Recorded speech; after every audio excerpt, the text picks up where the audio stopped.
Bonjour à toutes et à tous, ici Bérangère de la méthode Be Well. Aujourd'hui, je souhaite aborder un sujet qui est très important et que souvent nous ne prenons pas la peine de remettre à sa juste place. Il faut savoir le sommeil. Toutes les actions que le sommeil, un bon sommeil réparateur peut avoir sur la réussite de votre amaigrissement. En effet, il est essentiel pour le corps qu'il puisse se régénérer et c'est la nuit que cela se produit, d'où l'importance d'avoir un sommeil réparateur. Mais pour cela, il faut savoir déjà que peu de personnes ont un très bon sommeil et qu'il est important tout d'abord de voir où ça dysfonctionne chez vous au niveau de la qualité. Est-ce que votre endormissement est bon, est facile? Est-ce que vous vous réveillez fréquemment? Bref, il y a toute une série de paramètres à vérifier pour garantir un bon sommeil et c'est ce que je vous propose ici dans cette petite vidéo. Donc tout d'abord, il faut savoir qu'au niveau alimentaire, il y a des petites règles à adopter qui sont simples mais qui peuvent vraiment vous garantir un bon sommeil et surtout la production de mélatonine. Donc tout d'abord, le soir, évitez de manger des repas trop copieux. En effet, privilégiez des plus petites quantités pour que la digestion se passe au mieux et que votre énergie ne parte pas entièrement dans la digestion. En outre, privilégiez aussi des aliments avec un indice glycémique assez bas.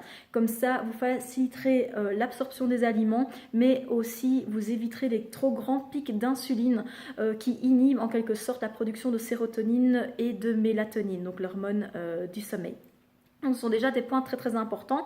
Mangez léger et privilégiez des aliments à indice glycémique bas.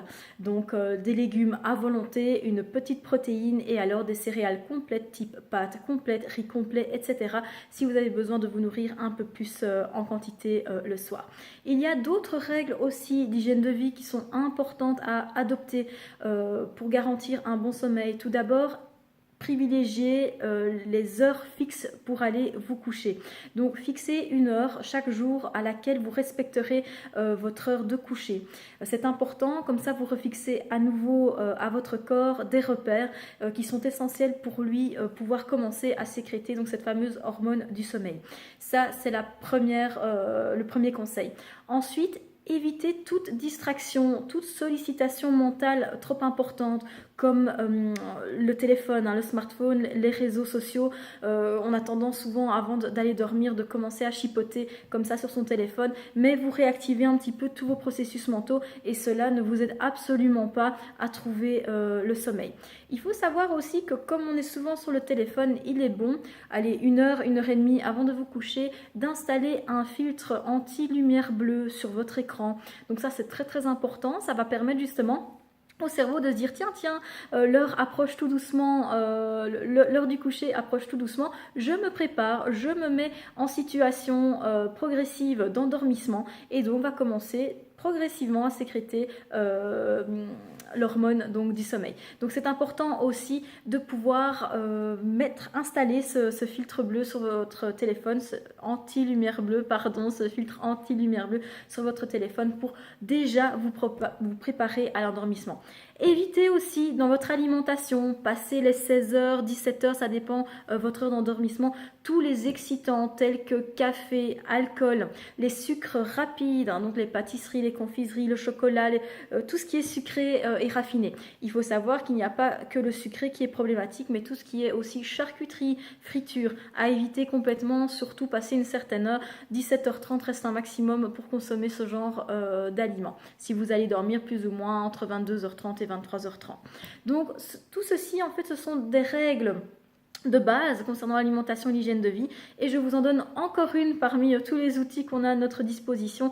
Veillez à la température. Souvent quand on va se coucher on trouve que l'on a froid et on a tendance un petit peu à augmenter le chauffage, mais changez vos habitudes car l'idéal c'est d'être à moins de 20 degrés pour trouver un bon sommeil. Entre 18-20 degrés c'est pas mal.